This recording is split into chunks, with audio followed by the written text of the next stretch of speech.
Grundlovsdag betyder noget særligt for mig, fordi det markerer, hvornår Danmark fik de første spæde skridt mod at få skabt et demokrati.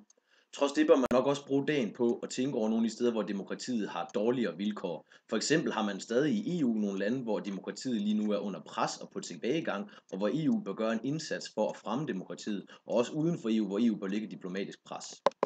Grundloven giver os personlig frihed. Frihed til foreningsdeltagelse, privat ejendomsret og til at ytre sig. Grundlovsdag skal bruges til at fejre de rettigheder, vi allerede har, men også til at se, hvor grundloven kunne trænge til forbedringer.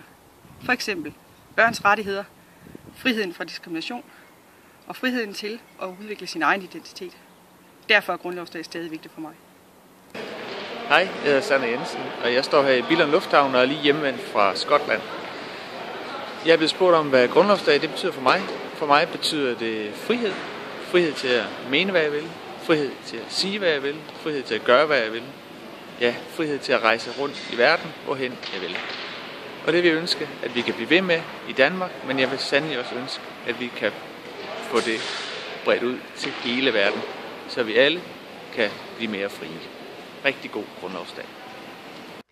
For mig betyder grundlovsdag muligheden for indflydelse.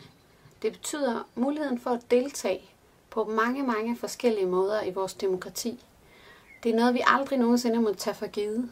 Mange steder i verden har borgerne ikke den mulighed. Så det betyder personligt for mig, at jeg kan være med til at ændre på de ting, som jeg ikke er tilfreds med. Og det skal fejres. Når jeg fejrer grundlovsdag, så fejrer jeg ikke bare det papir, som vi kalder for grundloven. Jeg fejrer heller ikke bare, at Danmark er et godt og velfungerende demokrati. Nej, jeg fejrer, at vi med vores grundlov blev en samlet nation. En samlet nation, hvor forskellige meninger brydes. Rigtig god grundlovsdag.